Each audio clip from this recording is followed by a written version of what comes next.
coming to you Sunday morning following Rutgers' disappointing 81-74 loss to number 8 Michigan State at Madison Square Garden on Saturday. I was there. It was a tremendous turnout from Rutgers fans. Didn't get a chance to react. Got home, had my kids, my mom was visiting, and I was pretty just, exhausted from the whole day and wanted to start fresh this morning. And, listen, the crowd was fantastic. It's upsetting. The end of that first half when Rutgers went on that 15-5 run, following a 20-3 run from Michigan State after Rutgers started the game on a 10-3 run. First half was all about a game of runs. That 15-5 run, the place was electric. Rutgers fans were relishing in the moment. 17,000 plus recorded. I'd say it was 15 strong, 15,000, maybe a little bit more. I think Michigan State was about 2,000, 2,500 fans. So tremendous turnout for Rutgers fans. Of course, my two rows pretty much were all Michigan State fans, my luck. But had a lot of great Rutgers fans around me. For those of you that stopped by and said hello, thank you. It meant a lot. I wanted to shout out Drew and Vanessa from Massachusetts, who sat directly behind me. Longtime listeners of the podcast, and it was great to kind of interact with them during the game, and just shows the dedication of so many great Rutgers fans there and Rutgers alumni like themselves. So it was awesome to meet them and meet so many Rutgers fans and just see everyone just trying to elevate this team in a moment of need. And so a lot of things I wanted to unpack. Let's talk first about the game. Obviously, Dylan Harper, a late scratch in the starting lineup. All reports was that he looked good Friday in practice. Not a lot came out in terms of what happened, other than he turned his ankle against Penn State, and ankles are tricky, and even if you're practicing well, it could swell up on you, it could aggravate. And he clearly tried. And, he looked like he started to click a little bit in the end of that first half when Rutgers got rolling. I think probably halftime, it probably didn't help because you're stagnant. You're not moving, and maybe it stiffened up on him. Who knows? He started the second half, which was encouraging. He only played a minute and a half, and he limped off pretty bad. And when he went to the end of the bench, I could tell I was behind the Rutgers bench. You could tell it was done. He was done for the day. And really that took, I thought, kind of the energy out of the building a little bit. Rutgers fans are smart fans, and we knew when Dylan Harper was out of the game, it was going to be very hard. But so there's twofold here, right? You have to be balanced. You can't say that injuries and bad luck haven't been a factor, because they have. And Dylan Harper having, 3 games impacted by the flu, now 2 games impacted by the ankle.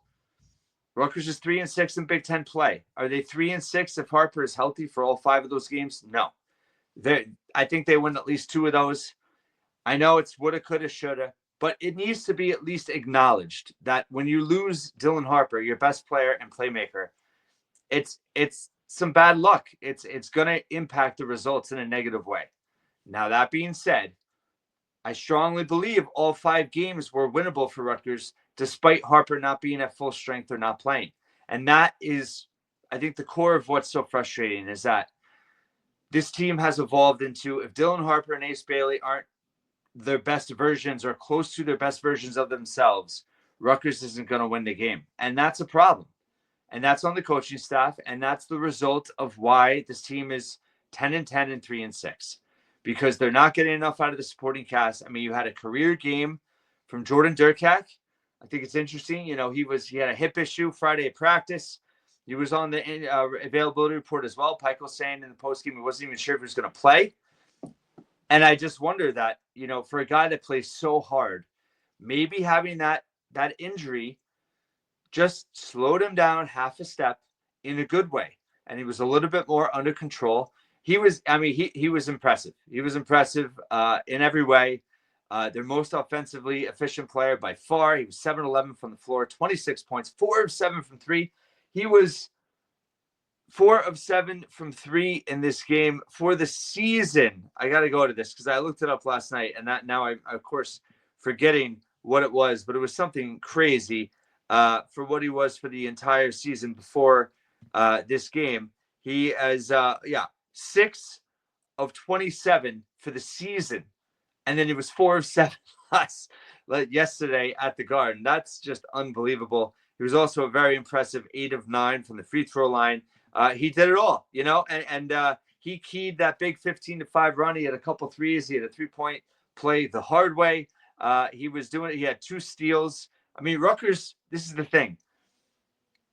They forced 10 steals. Michigan State turned it over 15 times. Rutgers only turned it over 6 times. They took 53 of their 68 shots at the rim or behind the arc. That's what you want to do. I've been critical of Steve Pikiell. I was critical of him in the Penn State game. This game, I thought, I thought they ran better sets. They got a lot of good looks. They missed a lot of open threes, and they were Stats Broadcast has them 8 of 20 on layups with 0 dunks. Bart Torvik has them 10 of 23 at the rim, 4 of 15 from mid-range, and 14. They were 9 of 30 from 3. So they had a lot of open threes. I mean, I loved all of Martini's looks. He was open. He just missed them all. 0 of 5, and 8 of 20 or 10 of 23 at the rim. Ace was 1 of 5 at the rim. Grant was 1 of 3. Jay Will was 2 of 5. So when you miss at the rim, and credit to Michigan State, their size gave Rutgers a lot of problems. That's certainly part of it.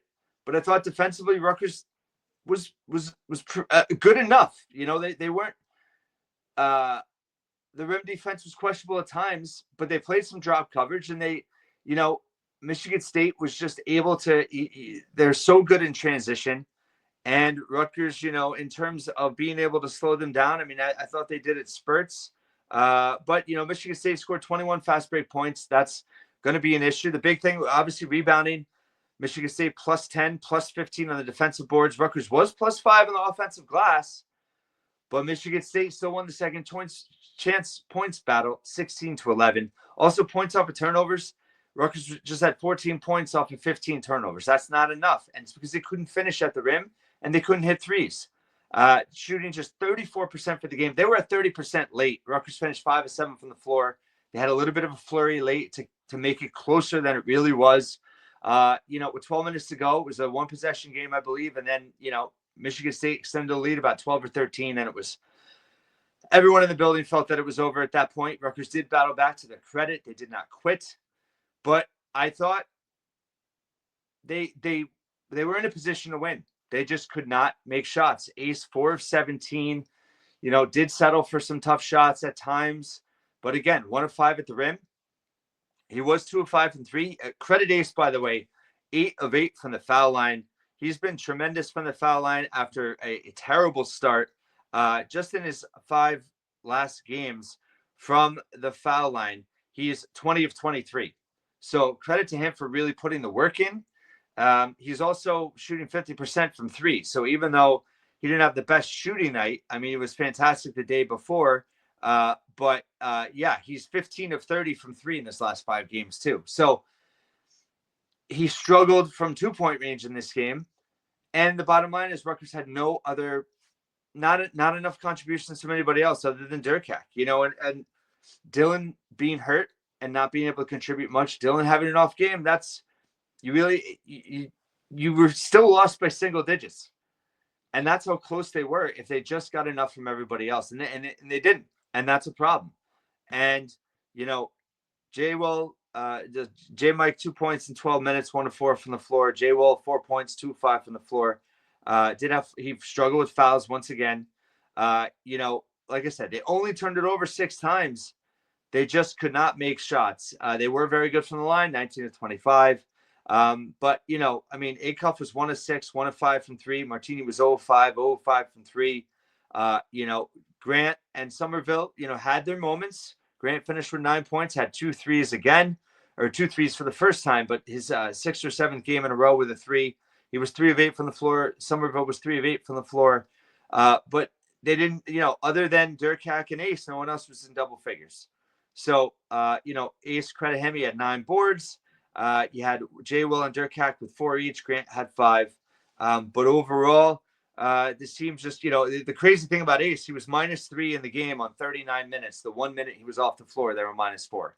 So, I mean, there was a 70-year-old Michigan State fan next to my wife who turned to her at the end and said, we shouldn't have won this game. You guys, they felt like Rutgers had the game there.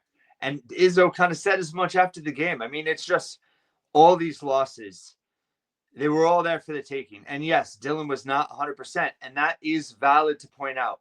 But at the same time, it's on the coaching staff to get enough out of this team. When is this team going to rise to the occasion and win in suboptimal conditions? And they haven't done it. They haven't done it. And that's the difference between a good team and a bad team. And the line is not so far between. And when Peichel says after the game he feels like they're close, I do feel it's genuine.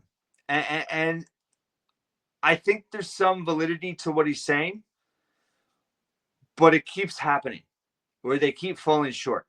And when you keep falling short, you end up not being a good team. And, Brian Fonseca with the stat that they're 12-25 in their last 37 Big Ten games since the Mag injury at Madison Square Garden in Michigan State 2 years ago. That's an unsettling stat. And I looked it up. I haven't looked at the whole Big Ten, but I looked up Minnesota, right? Minnesota's on a roll now. They started 0-6. They've won 3 in a row. They've won against two ranked opponents at home in a row the last week plus, Michigan and Oregon. They beat Oregon on Saturday. They're 13-24 in that time period. So they're one game better than Rutgers has been over the last almost 2 years.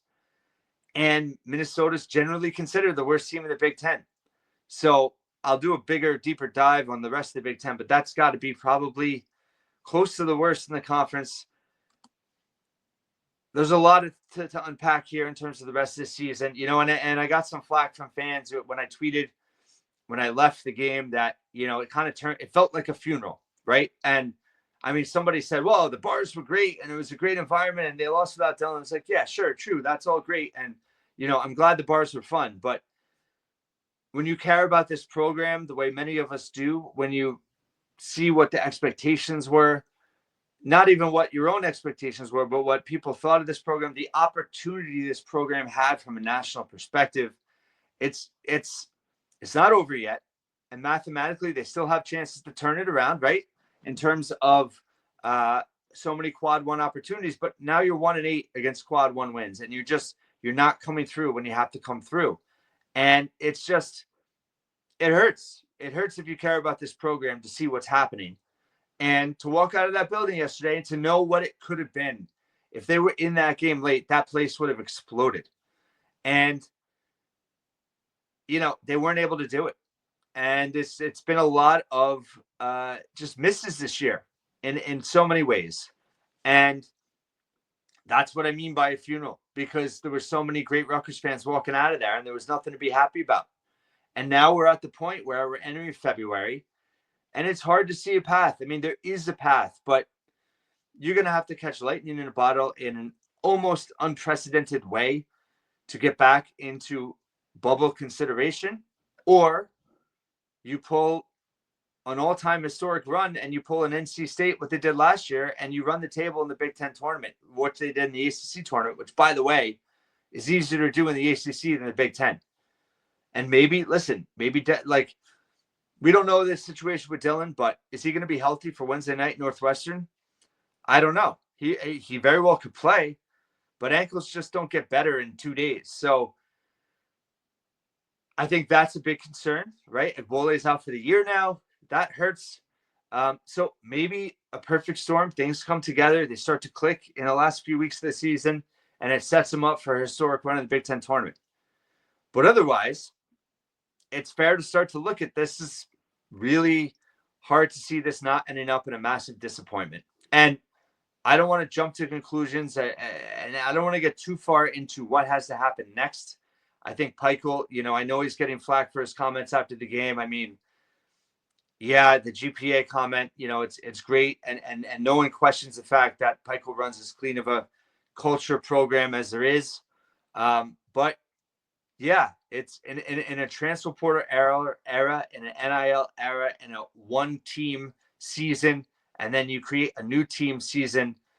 Those types of things, they do matter. They do matter. But when you're coming off a loss like that, it doesn't, it's hard. I mean, is there anything Peichel could have said after the game that would have made you feel better? Probably not. But that doesn't make you feel better. I admit it doesn't make me feel better. And, bringing up the back-to-back NCAA tournaments, I mean, listen, Rutgers has had some bad luck. That doesn't excuse Pikiell from decisions made, from misses on the recruiting trail, misses from the portal. It doesn't. But again, you can't just focus. You have to. It's one big salad, right? It all goes in the pot together. So it's fair to bring those up, but it's fair to look at all of it as well. And changes have to be made after the season, and we're not there yet. And this team, if Dylan and Ace are healthy and clicking, yeah, they can still accomplish something. But the rotations, I thought in terms of Pikiell's coach game yesterday, I thought some of the rotations were a little funky. He was trying, Bryce Dortch got his first action, limited. PJ Hayes got some run. I thought PJ, played within himself. I wish there was some more intentionality on offense, right? I mean, if PJ Hayes is in the game, he was sharing the basketball. I thought he played relatively good defense, but you got to get him a shot. He played 11 minutes and didn't shoot the ball. You got to set him up at some point. And I think that's the frustration in terms of the offense this year. I know people say they don't run sets, and at times they don't. At times they do. I thought they ran some stuff in this game. Jay Wright and Bill Rafferty were talking about it and praising it. That they just were missing shots. They were getting some good looks in this game, and they couldn't hit. I mean, they were in the 20s most of the game. I tweeted at halftime, they were down 3 and they shot 29%. It was a miracle. And that's what I mean by this game was for the taking. Because when you shoot that poorly and you're within one possession, I mean, if you could just turn it around, to a credible shooting performance, you're going to win that game. And they couldn't do it. And again, credit to Michigan State and their defense and their size, their physicality. I thought Rutgers, they started the game strong. They went in that, I think it was a 9-minute field goal drought. It felt like forever. The air left that place. Then all of a sudden, Durkat comes in, gives them real energy, hits some shots, and the game turned around. And then Dylan limps off in the second half, and then Rutgers could not sustain enough offensively. If Ace just has not even an Ace spectacular game, but an average Ace game, they could have won the game. So there's a lot of what ifs, a lot of coulda, shouldas. I know that doesn't sit well. I know some people want to burn the steak. They have their tridents out and they want blood. And there's still 11 regular season games to go. So I think it's going to say a lot about the culture of this team. I think it's going to say a lot about Pikiell and the staff. Can they keep this team together? Can they put anything together as we approach February? Because there is opportunity still there. There's got to be questions raised about the future, in terms of NIL, in terms of transfer portal approach, in terms of keeping key guys on this team for next year. And that's all got to be done behind the scenes, but it's got to be worked on right now, right? And I think the frustration for everybody is just to walk out of that building yesterday with such a great environment with Rutgers fans created, one of the largest gatherings ever per Jerry Carino, against a ranked opponent that really, you had a very good chance to win that game and how it played out, and you just couldn't make enough shots. And you had a lot of things going against you, and you stayed in the game. But like I said, at some point in this season, I mean, you've had so many games like that where you've been close, but you haven't pulled through. And if you don't pull through, you're not a good team. And they're not a good team right now. As close as they may be, they haven't proven to be a good team. And that is, it's gutting. It's devastating. As a longtime Rutgers fan, it's really hard to swallow. And Pikiell said he embraced expectations after the game, and that there were no expectations where he got here, and that's true. And he's his own. He's created his toughest opponent in perception. He created because he created expectations. And that's a good thing, and that's his job, right? To raise expectations. But to be fair, for a lot of reasons in his control, some out of his control, they haven't met those expectations the last 2+ years, right? And they still should have made the NCAA tournament 2 years ago, but they finished 2-6 after the Mag injury. And there were some things he could have controlled better, I think. Last year, first losing season in a few years. And then this year's trending obviously the really wrong way. And I should note, you can't make a magical historic run in the Big Ten tournament if you don't make it. And right now they're on the cusp of that cut line. The final 3 teams don't make the Big Ten tournament.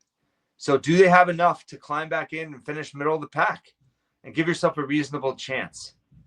There's a lot of questions. There's a lot of frustrations. There's a lot of good people in that program. Can they figure it out? I hope so.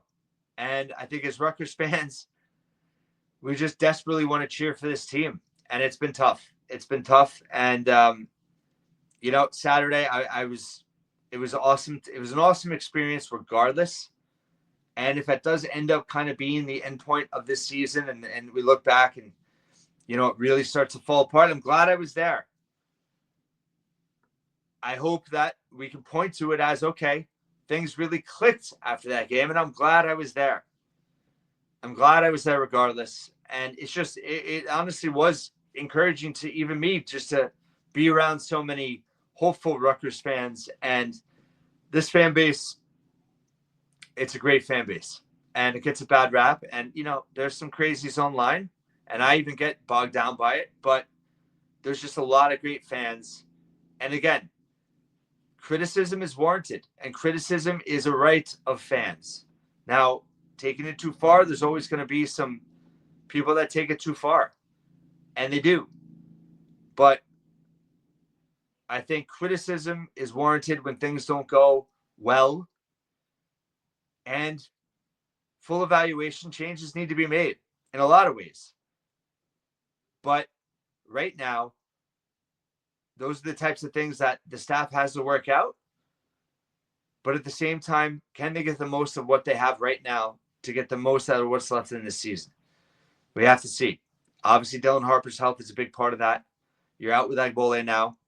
I do think there's a possibility with Agbole out, you can do some different things with lineups. You saw with Dylan Grant and Ace in there. You can space the floor better, I think. Obviously, rim defense is more of an issue now. Rebounding is more of an issue now. But you got to reinvent yourself on the fly. And, everything is warp speed now. Everything's warp speed with a portal, with one-year teams, and adjustments have to happen on the fly. And that's just the way it is. And Peichel has to adjust. And I think this team has gotten incrementally better, but they have not gone over the hump, and they have not proven to be a good team by winning games, even when things don't go their way. And that's what good teams do. And it's the Harper thing has been a terrible luck. Acuff, terrible luck in terms of his injury before the season. He's not the same player he was last season. He's not the same player he was in April and May and June before the injury.